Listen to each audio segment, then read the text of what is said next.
wanted to go out. He said to me, "You stay home." I said, "I want to go out." He said, "You have a baby." I said, "It's our baby." I laid the baby down. He probably noticed the tension because he was whimpering. The baby. I looked up and he slapped me, my husband. Not a blast that knocks your eyes blue, no. That came later. It was a smack, a hard domestic smack. He looked at me. He was smiling. I couldn't believe it, he was smiling. Slapped me again. His dad was vicious to his mother. I saw him smile. What was that? He was the nicest person. He had long black hair, combing his long black hair when he made love, got loose. Before.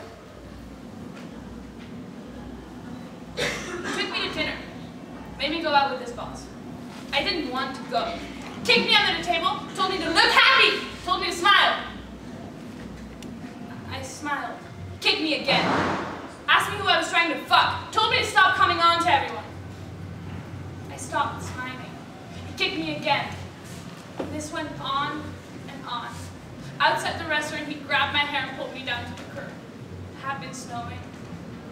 He buried me in the snow. He pounded me in the gutter. The snow was melting. It was sloppy. Mud. My hair felt like it was bleeding. I ran to him.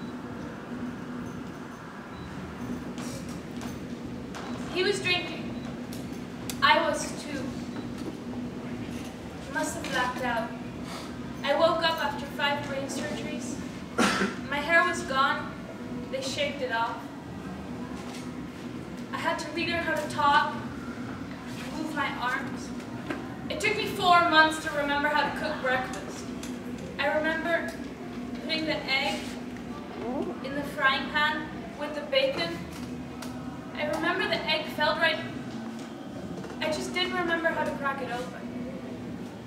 It was just the egg in its shell by itself. My head was bald. After 18 years, he beat me.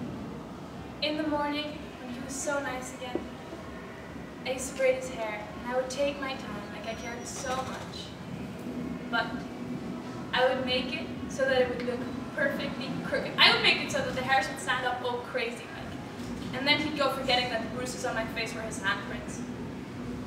He'd walk all cocky on the street, all macho in the road.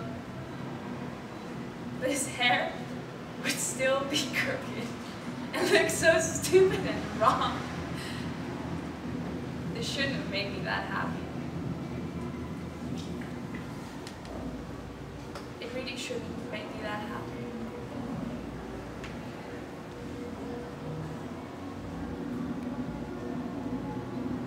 Heard that he was out with a woman, and she was fluffing his hair while he was wild on top of her.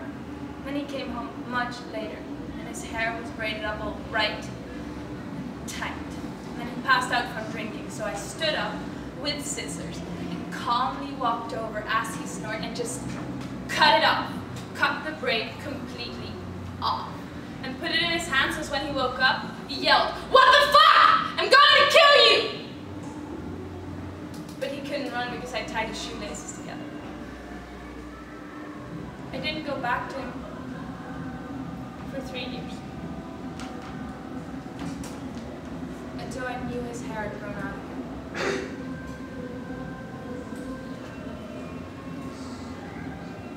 I didn't want to have sex with him. He was drunk. I was just a piece of meat, a big hole.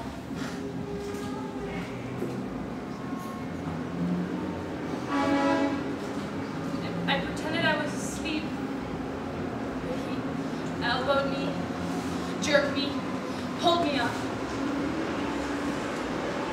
I pretended, I remember thinking, just get it over with. soft, kept on pumping, till I got sore. I told him it didn't feel right, and he said, "Who are you with? Was he bigger than me? Did you like it?" You're like a mouse with a light.